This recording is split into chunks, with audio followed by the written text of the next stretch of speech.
Ma position aujourd'hui face à la situation cauchemardesque, chaotique, du fait que nous soyons quasiment au bord de la somalisation, avec une présence accrue des djihadistes en territoire centrafricain, entretenant une réelle instabilité dans le pays et une réelle insécurité dans le pays et dans la sous-région. Aujourd'hui, ces derniers violent, pillent, tuent au quotidien.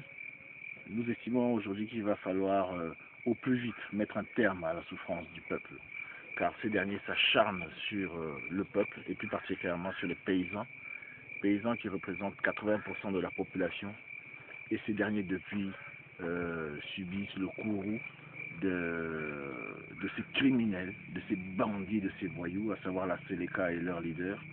Et à notre sens, il va falloir mettre un terme par un moyen ou par un autre à cette situation et à la souffrance du peuple. Alors, il a été question de se rapprocher de la communauté internationale pour pouvoir lui faire prendre conscience de la gravité de la situation, car l'enjeu n'est pas seulement national, il est régional, continental, l'enjeu sécuritaire.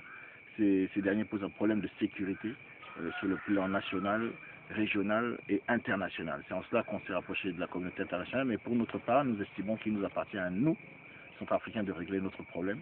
La communauté internationale pourra peut-être venir en appui, mais ceci étant, il nous appartient à nous de nous organiser pour protéger les femmes et les enfants d'abord, et ensuite rétablir l'ordre et la sécurité dans le pays, pour pouvoir ensuite faire de la Centrafrique un pôle de développement et un pôle de stabilité.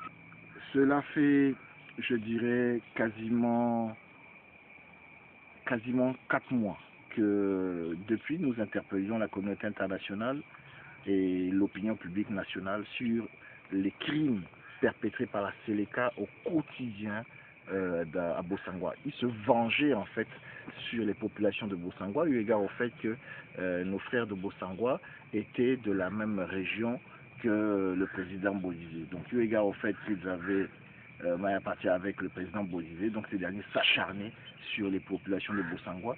Ils envoyaient des fois des contingents se défouler sur nos femmes en les violant. Au vu, au su de tout le monde, des familles et tout le reste, ils massacraient, ils pillaient, ils brûlaient les maisons, brûlaient les greniers des braves paysans de Bossangoa. Pourquoi? Parce que ces derniers n'avaient juste commis le crime que d'être bayas, tout simplement.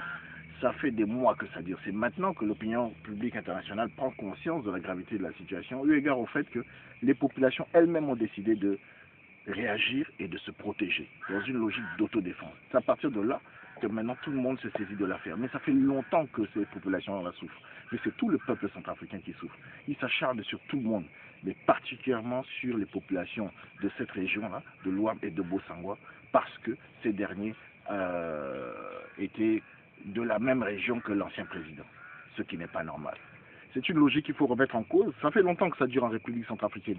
À chaque fois, quand certains acteurs ont maille à partir avec un leader politique, on s'acharne sur leurs parents, sur les gens de leur région et tout le reste. Il faut que ça cesse.